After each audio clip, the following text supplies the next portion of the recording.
Now we're going to talk about a process that will help the transition process for every student or anyone, and it is called person-driven planning. What does a person-driven plan do? A person-driven planning approach provides a process and structure that can assist students in their goals, planning, and in the development of a means to achieve those goals across life.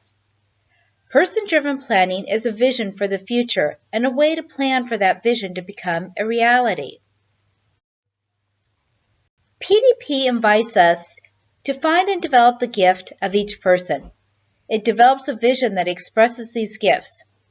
It builds a support group to make these ideas happen. It builds a community network of acceptance. And it develops services to be more responsive to the interests of people.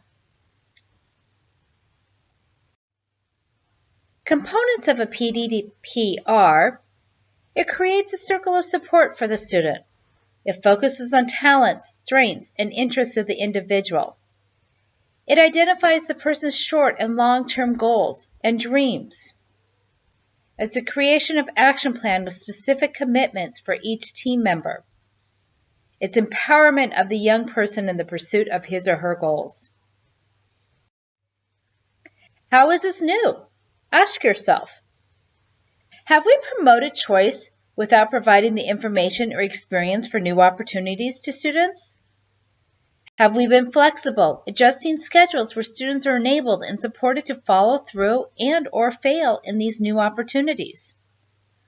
Are we trying new ideas, strategies, or stuck in the same activities for years and plugging students into an existing mold? Can we make the change and rise to the challenge? Let's talk about a system-centered approach planning. A system approach focuses on labels, emphasizes deficits and needs, relies heavily on standardized testing and assessment, and it depends on professionals to make judgments, and it depends on a rigid process and format.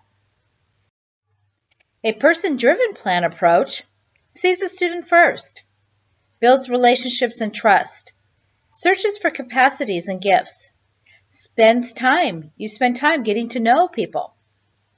And it depends on people, families, and direct service workers to build good descriptions. It gathers folklore from people who know people well. And it focuses on the positive and reinforces efforts and attempts. Let's look at the difference between an IEP and a PDP. An IEP is formal, it's legal, and it can be contentious. The forms are typically not student-friendly, and the goals are usually written within the school day. And then the responsibility is put on by school staff.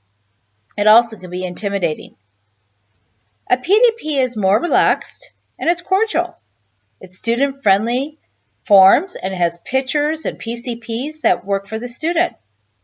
It's a holistic approach, expanded goals outside program hours, not just school hours. And their responsibility is shared by all. It's also a great self-esteem builder. Why is person-driven planning so effective? Youth are more committed to the process. It finds new possibilities.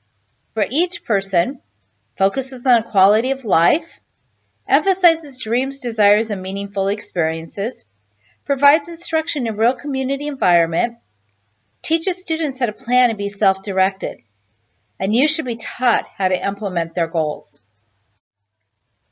Guiding students through the PDP process. The students need to determine where and when to have the meeting. They also need to determine who to invite and who they're going to pass out invitations to. You need to help send home or mail the introduction letter to the parents about what a PDP is. And then you need to develop the personal presentation with the student.